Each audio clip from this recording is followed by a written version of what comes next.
राम राम शर्मिला जी, सारे श्रोताओं जहां जहां से भी आप हमारे साथ में जुड़ रहे हैं, देश विदेश से, इंटरस्टेट से और घर घर से, गली गली से, मंदिर मंदिर से, सत्संग के माहौल से, या जैसे ही आप हमारे साथ में इस पुनीत बेला पर आ गए हैं और भगवान की असीम कृपा परिवार पर बसे, क्योंकि ऐसे समय पर आज इतने हिंदू धर्म के लिए इतनी विशाल दिन थी, विशाल दिवस थी, गुरु पूर्णिमा।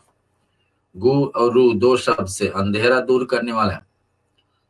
गु का अर्थ होता है अंधेरा और साथ भी इसको दूर यानी कि दूर करे। कोई अंधेरा हमारे जीवन, कैसे अंधेरा दूर होगी? अंधेरा यानी कि इग्नोरेंस, यानी कि जो ज्ञान नहीं हमारे पास में, इस कारण हम अंधेरा में पड़े। ज्ञान प्राप्त हो जाए तो उंजियाल आ जाएगी। एक कौन लाने वाला है? गुरु। अंधेरा हमारे जीवन में क्या है? जो हम धर्म के विषय में नहीं जानते, वो अंधेरा। धर्म के विषय में जान जाएंगे, धर्म पे चढ़ने लगे तो फिर क्या? तो धर्म करने के लिए ही तो हम लोग जन्म लिए हैं। गरुड़ पुराण जैसे कहती है, वैसे इस गुरु पूर्णिमा पर हर एक प्राणी मंत्र हिंदू धर्म में यही बात बताती है, जो 5G के विषय में कल हम बतलाए थे। अभी शर्मिला आपके साथ दोहराएगी कि 5G क्या होता है सनातन धर्म का। ये इसके अंतर्गत जो गुरु दीक्षा पा लेना और गुरु के दिखाया हुआ मार्ग पर लेकर चलना। अब कितने लोग को जीवन में गुरु आकर के कितने असर कर देते हैं, एक मार्ग से दूसरे मार्ग पर लोग जाते हैं। रामायण को लिखने वाले व्यक्ति वाल्मीकि जी अंधेरा में जी रहे थे, यानी कि उसको क्या था, हर दिन उनको क्या नाम क्या था, बालिया लुटारा, जाकर के लोग को लूट लूट करके जीवन चलाते थे। अचानक में नारद मुनि मिले और उसके बताया कि ऐसे जीवन कब तक आपको चलेगा? क्यों नहीं भगवान राम का नाम लेते, राम ले गया। उल्टा नाम जपत वाल्मीकि, उनको नाम भी नहीं पता था कि ज्ञान नारद मुनि ज्ञान और गुरु के रूप में दिए हैं, तो उल्टा बोलने लगे, मरा मरा बोलने लगे। मरा मरा बोलते बोलते राम भी हो जाता है। ज्ञान मिली, कितने अच्छे मार्ग अपनाए कि राम भगवान को आने से पहले ही रामायण को लिख डाले। गुरु का असर पड़ता है कि जैसे भी स्वभाव, कभी भी देर नहीं है। कभी भी हम लोग नहीं सोचना है कि अब तो उम्र होगी, अब ज्यादा समय हो गया, कहाँ हम गुरु दीक्षा लेंगे। ऐसी बात नहीं। गुरु कब से मिल जाए और जीवन में क्या असर कर दे, जिससे भी हम कुछ ना कुछ सीखे हैं और जीवन में उतारे हैं, चाहे माँ हो, चाहे पिता हो, चाहे भाई हो, चाहे बंधु हो। और साक्षात में जो शिक्षा गुरु है, दीक्षा गुरु है। शिक्षा यानी ज्ञान दिए हैं, दीक्षा यानी कि एक मंत्र दिए हैं, मंत्र के हिसाब से हमारे जीवन में भक्ति को जागृत करना है। इसी प्रकार से ये सब बातें को ध्यान करते हुए श्रोता हम आज गुरु पूर्णिमा का शुभ दिवस पर आज गरुड़ पुराण का 8वां भाग लेकर आपके बीच में प्रस्तुत कर रहे हैं। गरुड़ जी भगवान विष्णु की सवारी है, मनुष्य के भलाई के लिए प्रसन्न किए हैं कि भगवान ऐसे बातें बताइए कि मृत्यु के लिए व्यक्ति को कैसे तैयारी करना चाहिए और मृत्यु के बाद में क्या दशा होता है एक जीव का, जीव से आत्मा को, आत्मा से उस शरीर को, और उस आत्मा जाती है अपने कर्मों को क्या ले करके जाती, यहाँ जो हम अर्पण करते हैं उसको कैसे प्राप्त होती। ये सारे बातें को गरुड़ जी पूछे और भगवान विष्णु अपने मति अनुसार इसको कहे तो बन गई गरुड़ पुराण। ये बातें को हम आगे बढ़ाएंगे। हमारे एक छोटे से गणेश भगवान का भजन तो सुनना बनते, इसको सुन ही लेते हैं हम, और गुरु जी का भजन भी कुछ सुनेंगे आगे चल करके कि गुरु हमारे जीवन में कैसे अंधेरा दूर करके भगवान की भगवत की भक्ति जागृत कराए। ये सब बातें को आने वाले समय में हम सुनेंगे। पहले एक गणेश भजन। वक्रतुंड महाकाय सूर्यकोटि समप्रभा निर्विघ्नं कुरु मे देवा सर्वकार्येषु सर्वदा। गाइए गणपति जगवंदन, गाइए गणपति जगवंदन, गाइए गणपति जगवंदन, गाइए गणपति जगवंदन। जय गणदेवा, जय गणदेवा, जय गणदेवा, जय गणदेवा।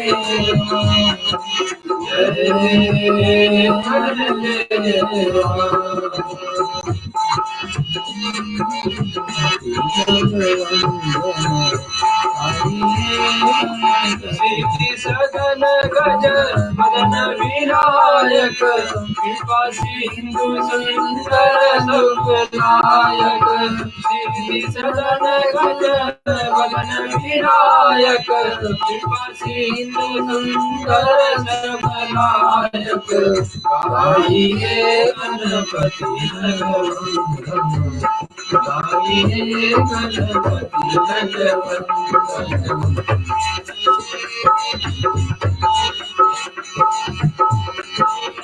मोदक प्रिय उदर मकर दाता विद्यावारी भूति विधाता मोदक प्रिय उदर मकर दाता विद्यावारी भूति विधाता गाइए गणपति नगवंदन गाइए गणपति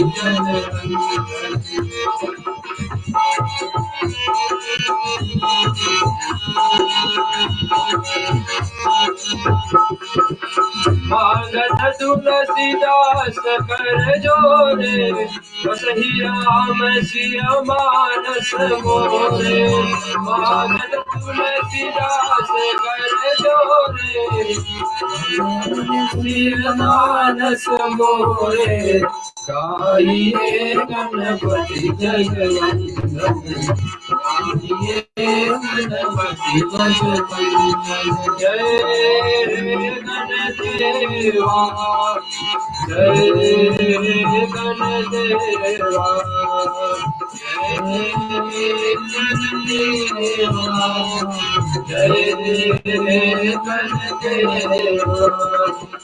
गाइए गणपति जगवंदन गाइए गणपति जगवंदन गणपतये नमो नमः सिद्धि विनायक नमो नमः अष्ट विनायक नमो नमः गणपति बप्पा मोरया सिद्धि विनायक नमो नमः अष्ट विनायक नमो नमः गणपति बप्पा मोरया गणपतये नमो नमः श्री सिद्धि विनायक नमो नमः अष्ट विनायक नमो नमः गौरी नंदन नमो नमः अष्ट विनायक नमो नमः गौरी नंदन नमो जी हाँ श्रोता, भगवान गणेश जी को ध्यान करते हुए हर एक ग्रंथ हमारी भगवान गणेश जी की कृपा से हमारे बीच में उपलब्ध है। ऐसे ही भगवान श्री विष्णु के बीच में जो संवाद चली गरुड़ और भगवान विष्णु के बीच में हमारी आ गई गरुड़ पुराण, और बड़ी उत्तम समय ऐसा कि हम लोग इस समय गुरु पूर्णिमा का दिन पर जहाँ पर ज्ञान को हासिल करना चाहिए, जिस गुरु का मार्ग से हम लोग सब कुछ पा करके जीवन में भक्ति अपने जीवन सुधार सकते हैं, वो भगवान राम भी अपने चुन करके गुरु उनका कुल का गुरु लिए और फिर समय अनुसार जाकर के विरक्त एक गुरु विश्वामित्र को लिए, ऐसे भगवान कृष्ण लिए, ऐसे हनुमान जी लिए, ऐसे ऐसे देवी देवताओं जो भी हम धरती पर आए, किसी को भी देर नहीं, किसी को रुकावट नहीं। माताएं भी गुरु दीक्षा ले सकती हैं, गुरु ज्ञान लेकर के। सबरी माँ का प्रश्न हम लोग सुने हैं। ज्यादा से ज्यादा परंपरा यही चलती कि एक स्त्री, एक विवाहित स्त्री अपने पति के साथ में जो गुरु उनका है उनके साथ में ही गुरु दीक्षा ले लेते हैं, अन्यथा ऐसे अवसर प्राप्त हो क्या कि पूजा विधि में कोई बाधा ना, कोई भगवान विष्णु का मंत्र लिए है तो कोई शिव जी का मंत्र लिए तो असर पड़ता है इसमें। ऐसे कोशिश करके एक ही परंपरा के अनुसार ग्रंथ, एक ही परंपरा के अनुसार मंत्र लिया जाए तो फिर विधि विधान घर पर निभाना सरल हो जाती है। ऐसे ही आज गुरु पूर्णिमा है, वेद व्यास जी को हम ध्यान करते हैं, जिसकी कृपा से हमारे एक ग्रंथ हमारे बीच में आई है। ध्यान मंत्र कुछ क्षण में हम सुनेंगे श्रोताओं, और इसके साक्षात में जितने भी देवी देवताओं उनको हम आशीर्वाद लेंगे, स्मरण करेंगे उनको कि उनकी आशीर्वाद हमारे इस उपदेश में सहायता पर दें। हम पिछले सप्ताह तक जो कहाँ तक बात पहुंचाए थे आपको कि मृत्यु के बाद में एक व्यक्ति के लिए कम से कम वो आत्मा 13 दिन तक धरती पर रहती है, उसके पश्चात ही धरती लोक छोड़ करके भगवान के धाम जाती है। उस बीच में जितने कुछ भी हम लोग परिवारजन मिल करके उस आत्मा के लिए करते हैं उसको प्राप्त होती है, क्योंकि आत्मा उनका हाथ के बराबर हवायु के रूप में, हवा के रूप में शरीर धारण करके इतने भी समय तक हमारे बीच में रहती है। और उस बीच में जो कोई भी सत्संग हो, चाहे कोई पाठ हो, गीता हो या रामायण हो या सिर्फ गरुड़ पुराण उसको सुनाया जाता है, वो आत्मा ग्रहण करती है और फिर ये सब लेकर के आगे यात्रा आरंभ करती है। इस हलक पल पर जो भी उसके लिए अर्पण किया जाता है, चाहे तिल और चावल मिलाकर के कुशे पे डाले जाते हैं जल के सहित, अन्यथा उसको साक्षात में पिंड आदि अर्पण के सब वो ग्रहण करके यहाँ से यात्रा। कुल को परंपरा एक बात है, लेकिन विधि विधान को ध्यान रखना है कि कैसे ग्रंथों में लिखा है उसको निभाना हमारे और आपका फर्ज बनती है। गरुड़ पुराण यही उपदेश दे रही कि हम लोग को जैसे लिखान है वैसे उस ग्रंथ को आदर देना तभी तो हम ग्रंथ को बदलेंगे, तो फिर ग्रंथ का कोई मतलब नहीं। धर्म कोई बदलने वाली वस्तु नहीं, धर्म पर चलना ही हमारे एक नियम है। इस बात को ध्यान करेंगे। पहले ध्यान मंत्र हमारे बीच में आ जाए और भगवान के आशीर्वाद होकर के आगे आज का प्रोग्राम को श्री गणेश करते हैं।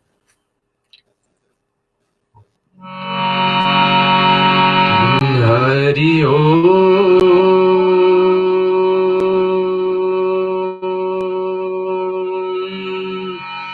हरि ओम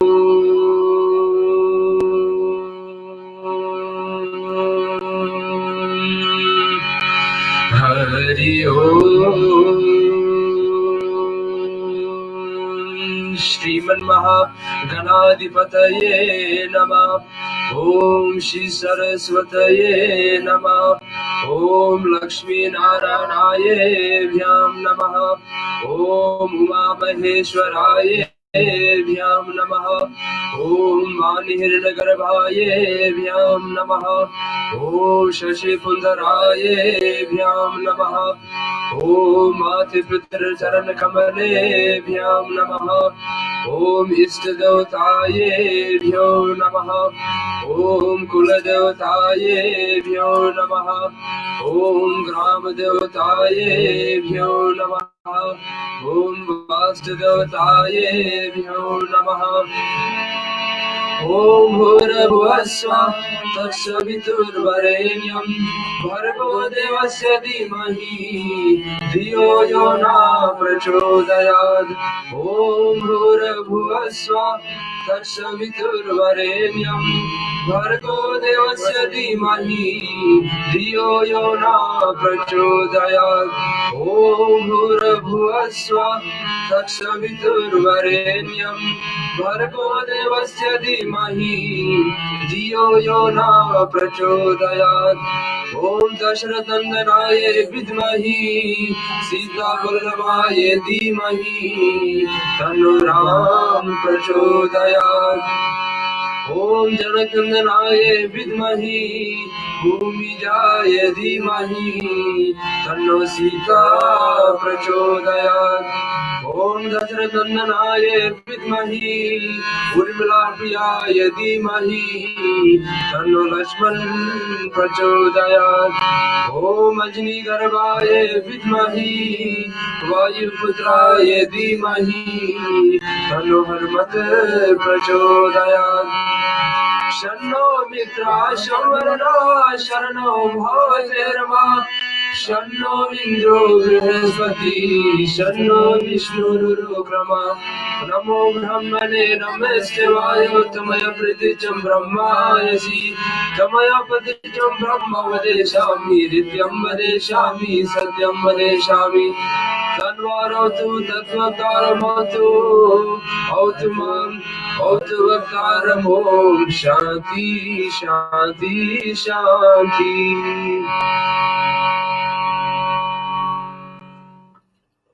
श्रीयाशतम आज का 8वीं सप्ताह में पहुंच चुके हैं। भगवान का उपदेश सुनते सुनते और यहाँ पर पहुंचे हैं कि भगवान बता रहे एक एक महीने में कहाँ कहाँ जाकर आत्मा रुकती है।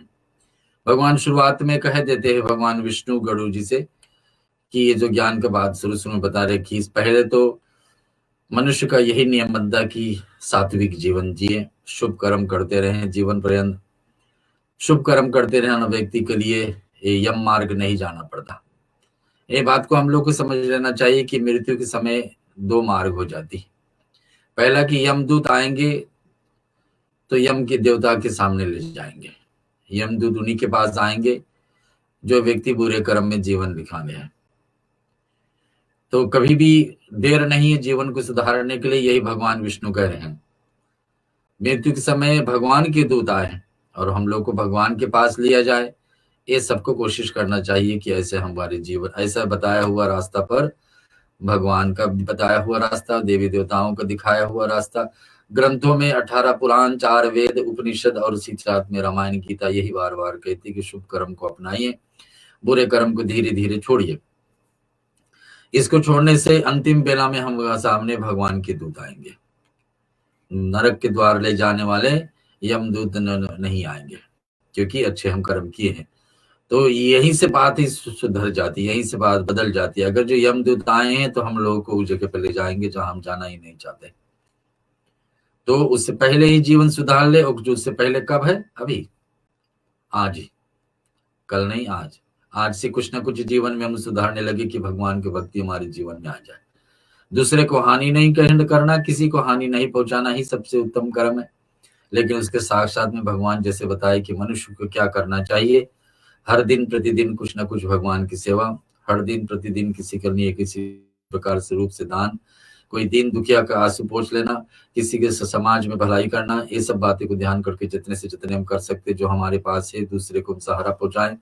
अभी विशेष करके जो देश काल परिस्थिति चल रही है, देश विदेश में जो महामारी फैली हुई है, इसके कारण से कहाँ कितने लोग के पास नौकरी नहीं है, कितने लोग दुखित है, पीड़ित है, और सहायता हम हमारे और आपको देख रहे हैं कि हम कोई सहायता प्रदान, तो ऐसा हमको अवसर उठाना चाहिए, लाभ कि ज्यादा से ज्यादा लोगों को सहायता प्रदान करे, ताकि हमारी जैसा आप और लोग भी सुखमय जीवन जी सके। सुधाओ ऐसे बातों को सोच करके आज हम गरुड़ पुराण का जो सुमिरन का पाठ है उसको हम श्रवण करते हैं, और इसको श्रवण करने के बाद में पंडित जी हमारे साथ में जुड़ेंगे अयोध्या से, श्री शनि शंकर मोचन धाम, उनसे 2-4 शब्द सुन करके गरुड़ पुराण के जो मुख्य पाठ है, जहां पहुंचे थे पिछले सप्ते, कि एक आत्मा नया शरीर पा करके 13 दिन यहाँ छोड़ करके भगवान की धाम जब शुरू करती है, तो एक महीने में कहाँ उनको रुकना होगा। हम लोग 10वें महीने तक पहुंचे थे पिछले सप्ते, वहां से आगे बढ़ाएंगे। विघ्नेश्वराय वरदराय सुरप्रियाय लंबोदराय सकलाय जगद्दिताय नागाननाय स्तुति गौरी सुताय गणनाथ नमो नमस्ते। योक्ता परुषमम वाचना प्रसुप्तां संजीवयत किल शक्तिधरा सदां नाम अन्य सहस्रचरण शरणत्वादीन ब्राह्मणो नमो भगवते पुरुषाय तुभ्यम्। अधरं मधुरं वदनं मधुरं नयनं मधुरं हसितं मधुरं हृदये मधुरं गमनं मधुरं मधुराधिपतेरखिलं मधुरम्।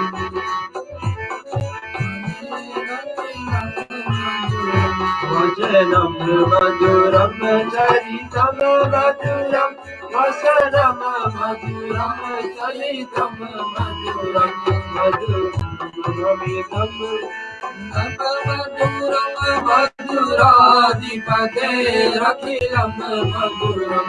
वेणु मधुरो रेणु मधुरो वाणी मधुरा नादो मधुरा बीजं मधुरं शरीरं मधुरं मधुराधिपतेरखिलं मधुरम्। गीतं मधुरं गीतं मधुरं भूतं मधुरं सुतं मधुरं धूपं मधुरं तिलकं मधुरं मधुराधिपतेरखिलं मधुरम्। करणं मधुरं शरणं मधुरं हरणं मधुरं स्मरणं मधुरं अमितं मधुरं शक्तितं मधुरं मधुराधिपतेरखिलं मधुरम्। कुञ्जा मधुरा माला मधुरा गौरा मधुरा वीथी मधुरा सलिलं मधुरम कमलम मधुरम मधुराधिपते अखिलम मधुरम गोपी मधुरा लीला मधुरा युतम मधुरम उत्तम मधुरम श्रीशम मधुरम श्रीशम मधुरम मधुराधिपते अखिलम मधुरम गोपा मधुरा गावो मधुरा कृष्ण मधुरा श्रीशर मधुरा ललितम मधुरम फलितम मधुरम मधुराधिपते अखिलम मधुरम मधुराधिपते अखिलम मधुरम मधुराधिपते अखिलम मधुरम। जी श्रोताओ, भगवान विष्णु का ये मधुरमय रूप को हम लोग हर रंग भगवान का मधुर है ऐसे सोच करके विचार करके सुमिरन का पाठ करते हुए बहुत बहुत धन्यवाद पंडित जी जो हमारे साथ पंडित देवेंद्र शर्मा जुड़े हैं और पंडित ललन तिवारी जी अयोध्या से। बहुत बहुत शुक्रिया पंडित जी जो आपने बहुत सारे क्वेश्चन को क्लैरिफाई किया है, क्योंकि आप जानते हो राज कैसा है, कुछ ना कुछ पूछते रहता है और अपने विषय में लागू कर तो चलते हैं। आपने उसको क्लैरिफाई कर दिया, थैंक यू सो मच। और जैसे कि दोस्तों पंडित जी ने कल बताया था 5 Gs आप सभी जानते हैं। नंबर 1 होता है गुरु, नंबर 2 गंगा, नंबर 3 गायत्री और साथ साथ में 4th है जो गौ माता, 5वां है गणेश या गोविंद। और जैसे कि पंडित जी ने कल कहा था ये 5 जो मेन पिलर्स ऑफ सनातन धर्म है और जो ये होल सोसाइटी हिंदुइज्म को फंक्शन करता है। तो चलते हैं, आप सभी के लिए ये 5 चीज हमने रिपीट किया। और कल का जो हमारा प्रोग्राम होगा फिर से देवी कथा होगा। पंडित जी कल आएंगे, पंडित देवेंद्र शर्मा जी, क्योंकि पंडित कृष्णिल शेखर महाराज जी अभी भी थोड़ी व्यस्त है। नेक्स्ट वीक से वो जरूर आएंगे। और साथ साथ में ट्यूसडे को सुंदरकांड का पाठ होता जो भरत हमारे छोटे पंडित भरत शर्मा लेकर आते हैं। वेडनेसडे को हमारा सभ्यता संस्कृति मास्टर अरुण जी लेकर आएंगे। थर्सडे को चर्च सर्विस होगा और फ्राइडे को हमारा राम कथा। दोस्तों मत भूलिएगा, हर रोज आज से शुरू हो गया है एक नया प्रोग्राम रेडियो सरगम पर, कहते हैं एंड टाइम मैसेज, जो हमारे अंतिम समय की संदेश। ये प्रोग्राम 6 बजे से शुरू होता है, 7 बजे तक होता है और ये प्रोग्राम फिजी से लाइव आता है। हम आपके लिए यहाँ पर प्रचार करने के लिए छोड़ देते हैं अपने फेसबुक पर और it is live at the time, तो आप सभी जुड़ सकते हैं। It is like Garuda Purana अंतिम समय की संदेश।